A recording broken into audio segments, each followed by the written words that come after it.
اللهم صل وسلم وزد وبارك على النبي محمد وآل محمد. Assalamu alaikum. This is video number 2. We are still in the first topic of literary superiority in general, and we have reached the second subject of inimitable literary splendor of Surah Al-Kawthar. If we have a short passage, it is obvious that the more meanings we find in that passage, the better the passage is, especially if those meanings are related.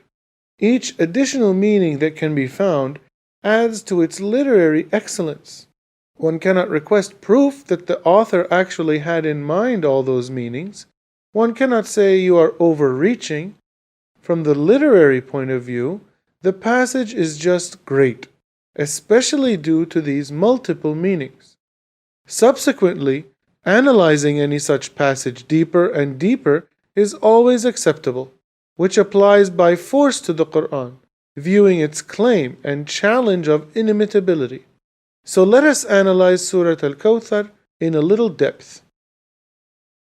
At first blush, this surah, 108, seems a good candidate to meet the Quran's challenge. Produce one surah like it. After all, it contains only 3 short ayahs, with a total of only 10 words, the shortest surah in the Quran. Inna a'tainaka al-kawthar, we have given you abundance. Fasalli li rabbika wanhar, so pray unto your Lord and sacrifice. Inna shani'aka huwa al-abtar, it is your offender who is cut off from all good. But upon closer examination, the matter appears quite different. Here are the points to meet in the challenge. The first point, the relation between Al-Kawthar and the preceding surah, Ma'un. Both surahs are actually in opposition. In Ma'un 107, Allah mentioned 4 features of the hypocrites: avarice and greed, وَلَا يَحُضُّ عَلَى طَعَامِ الْمِسْكِينِ, neglecting prayer, الَّذِينَ هُمْ عَنْ صَلَاتِهِمْ سَاهُونَ, hypocrisy and showing off, الَّذِينَ هُمْ يُرَاءُونَ, and withholding charity, وَيَمْنَعُونَ الْمَاعُونَ. So in this following surah, Al-Kawthar, he mentioned, in opposition to avarice and greed, we gave you the Kawthar, i.e. abundance of welfare. In opposition to neglecting prayer, so pray, i.e. persevere about it. In opposition to hypocrisy, pray to your Lord, i.e. seeking His acceptance, not that of people. And in opposition to withholding charity, and offer sacrifices, i.e. give charity from the meat of sacrifices. Imam al-Razi said, so benefit by contemplating this astounding concordance. Credit to Imam Suyuti in Asrar Tartib al-Quran, the secrets of the Quran's organization, where he expounds the extreme coherence, harmony, and correlation between the surahs, how surahs expound on points briefly mentioned in previous surahs, and so on.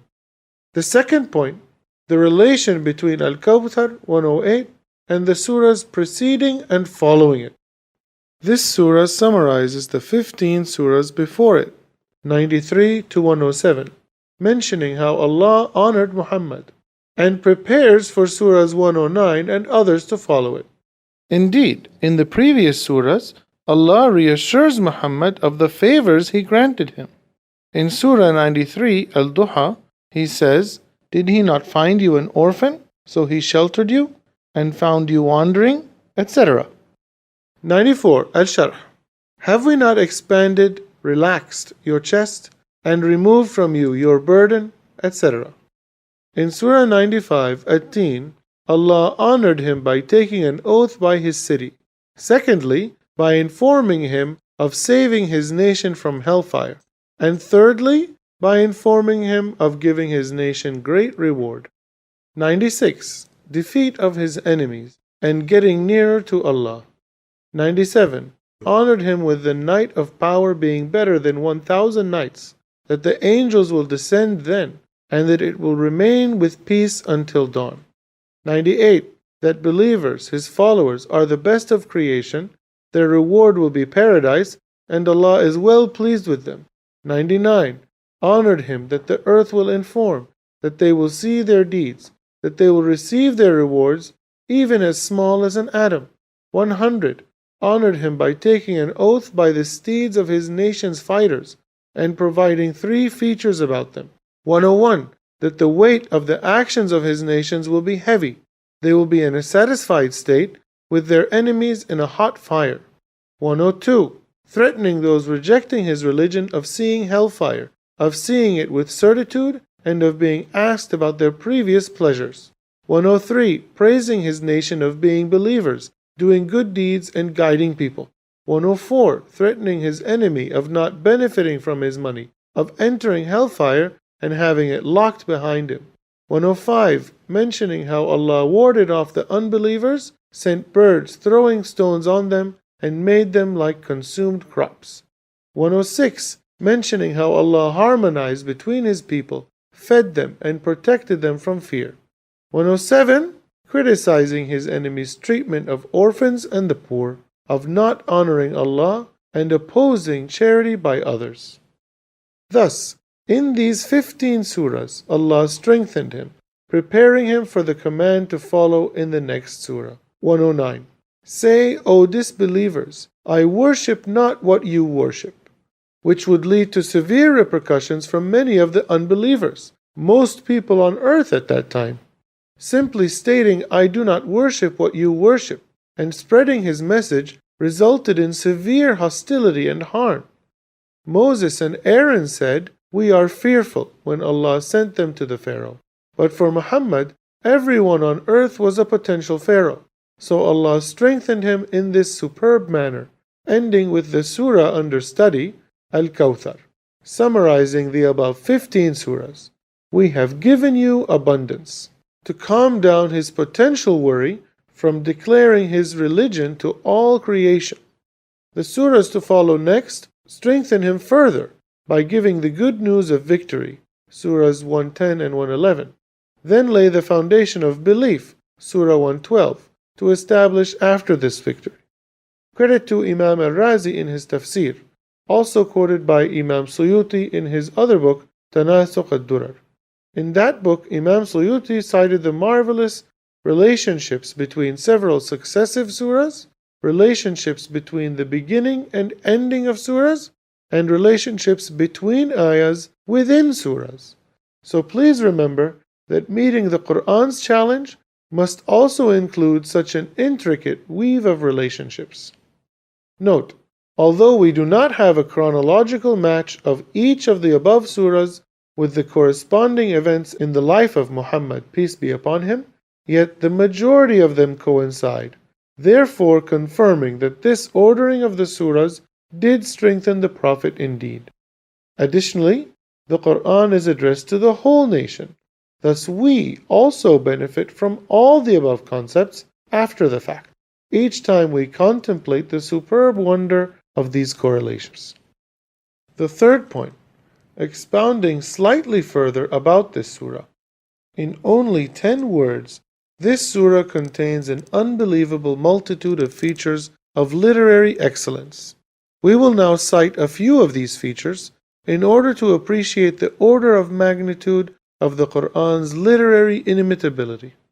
And we will restrict ourselves to only the first 3 words of that surah, i.e., the first ayah only.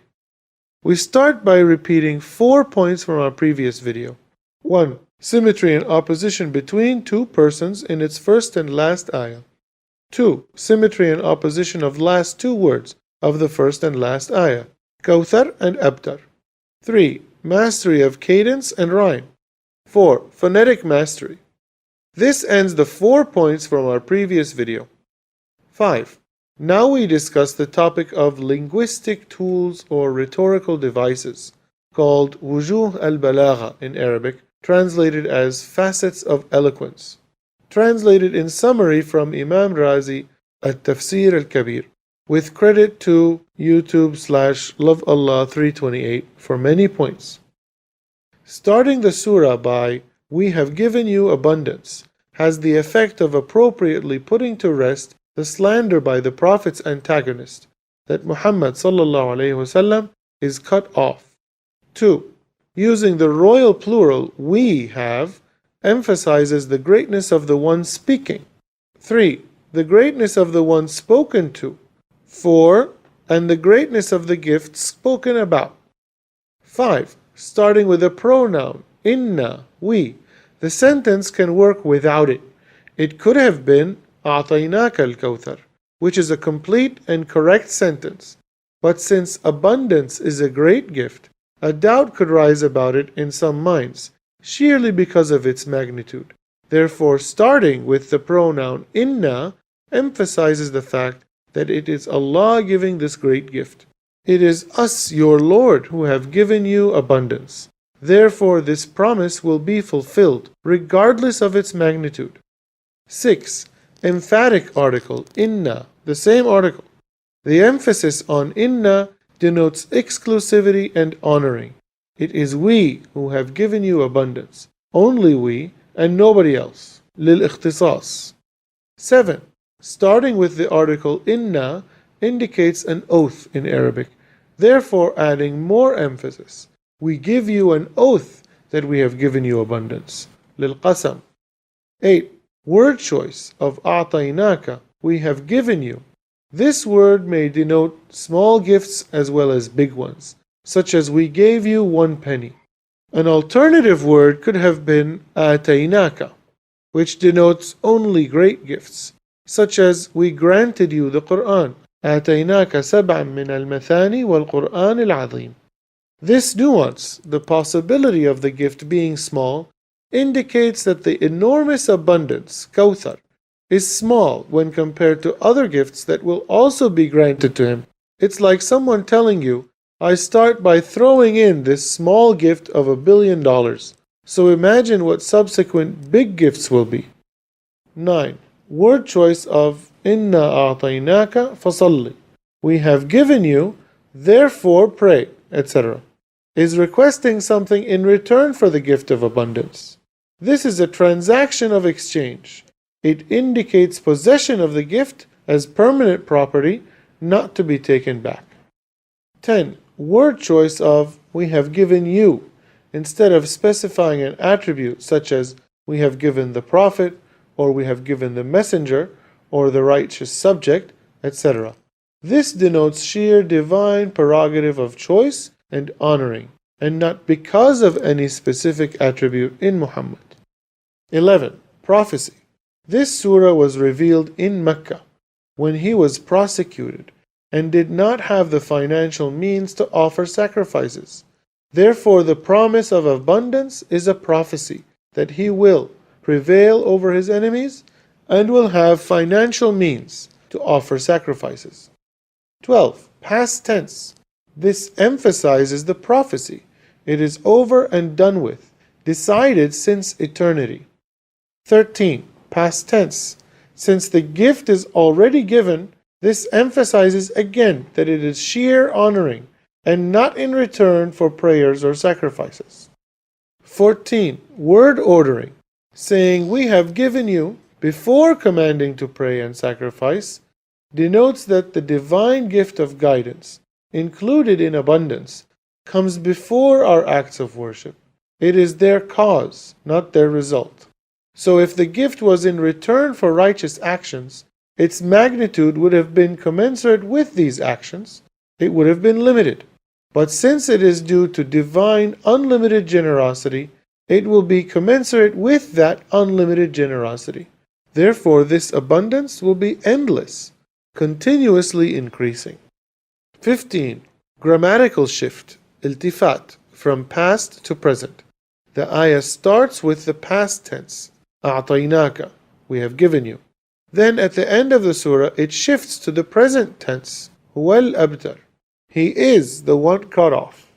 Good literary form is normally to maintain the same tense for both, but for this particular instance, the grammatical shift is superior.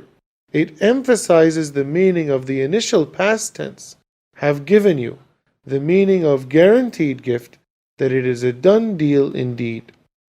16. Hyperbole. Using the word Kawthar, derived from kathra, which means a lot. When the hyperbole is used, I gave you a lot, this leaves it open, which produces a stronger meaning than speaking literally. I gave you a lot of welfare. 17.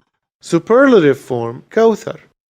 Instead of the word kathir, a lot, the word Kawthar is used, which means the very extreme lot. 18. Multiple meanings. The word Kawthar itself carries multiple meanings. River in paradise, mercy, blessings, prophethood, the Quran, progeny, a large nation, welfare, support, victory, etc. 19. Positive connotation of the word Kawthar, kathir. In the Arabic language, this specific form, Kawthar, cannot indicate a lot of bad stuff. It can only indicate a lot of good stuff. For example, kathir may be used with the words pain, evil, etc., but not Kawthar. It can only have positive connotations. 20. Specifying. Abundance is specified with the pronoun the, Al-Kawthar. This indicates a specific abundance, unique, one of a kind, and not any abundance that may be available anywhere, anyhow. 21. Demonstrative pronoun. The same pronoun, the Kawthar, denotes the encompassing scope of welfare. We have given you all types of abundance, whatever you can think of, similarly to the expression, he was given the keys of the kingdom. 22. Word arrangement. Placing the word Kawthar at the end puts a stress on it, to emphasize further that it is an abundance of everything, not an abundance of only one or a few things. We have given you the abundance. The same effect cannot be obtained by saying, we have given the abundance to you. Additional word choice. The above 22 points were only about the first 3 words of the surah. This is sufficient for our goal, to give an idea of the literary superiority. But we cannot leave without mentioning the delicate tenderness in the next ayah. So pray to your Lord. فَصَلِّ لِرَبِّكَ. The word used for Lord is Rabbika, which means the nurturer, the one who provides for you, will continue taking care of your needs until he fulfills his promises. An additional splendid facet of tenderness is therefore added in this short surah. Al-Zamakhshari, Al-Razi, and other scholars cited an overwhelming amount of other literary features, most of which are above the pay grade of our team. People interested can review their writings from the links provided in our footnote, courtesy of Sheikh Rami Killawi. Finally, we should not overlook the superb conciseness of this surah, yet containing such huge informativity as we have seen. So much information in such a few words. Scholars such as Imam al-Razi wrote the equivalent of volumes, enumerating the wealth of information within it. Al-Razi wrote that in this very short surah, each ayah by itself is inimitable, which is not the case for all ayahs of the Quran. 6. This surah contains a double prophecy. 1. That Muhammad will be granted abundance of welfare, descendants, legacy, and good mention. 2. That those antagonizing him will be the ones cut off indeed from any legacy and future praise or mention. And both prophecies were fulfilled in a grandiose manner. As for Muhammad, no human being receives the continuous praise and mention that he receives. His descendants are by the tens or hundreds of millions all over the world, and his legacy is not even rivaled in all human history. 2. As for his antagonists, they are only mentioned negatively, almost only in relationship with this ayah. No praise is mentioned about them across the centuries, only the scorn and disrespect within commentaries about this surah. Nor did they leave any legacy, message, or spiritual heritage, nor any descendants behind. Imam al-Razi wrote, we see that the progeny of these unbelievers has been cut off. We will expound on these points under Prophecies in one of our upcoming videos soon, insha'Allah. 7. Like the rest of the Quran, this surah has a new and superior style.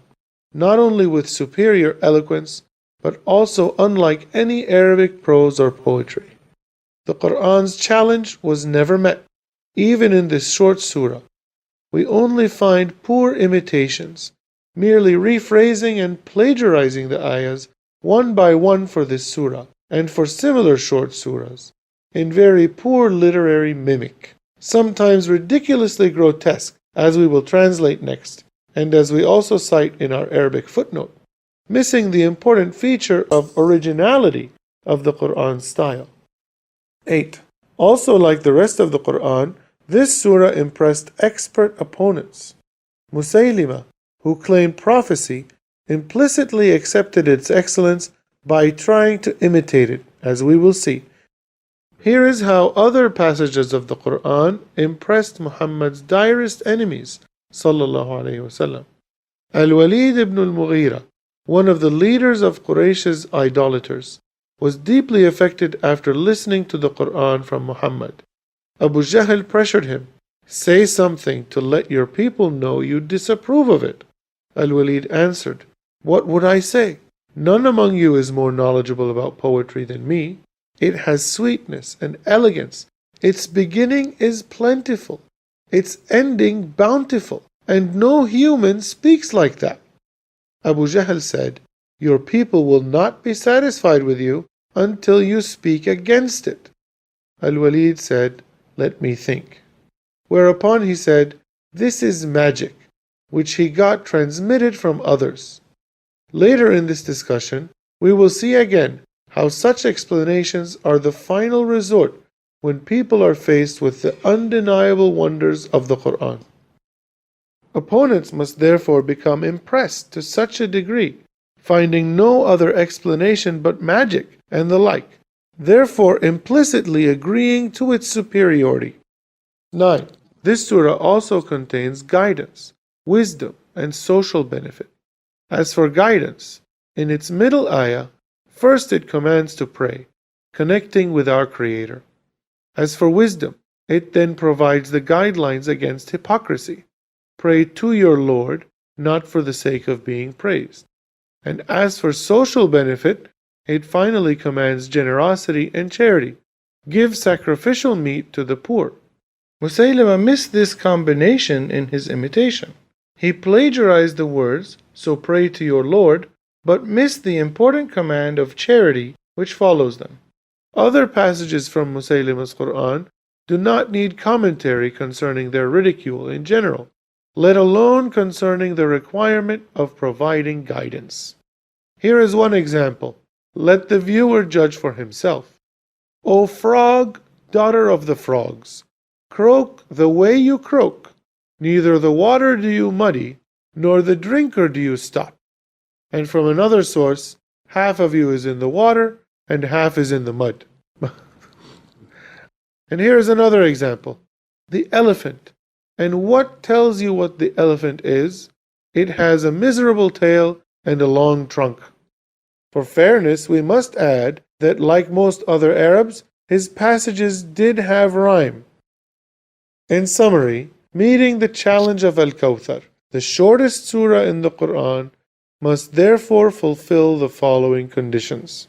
1. Oppose a surah before it. 2. Summarize several surahs before it while preparing for surahs after it. 3. Contain multiple internal symmetries and oppositions. 4. Contain superior rhyme, cadence, and phonetic mastery. 5. Contain superior literary style. We listed 22 features for only the first 3 words. 6. Contain a double prophecy.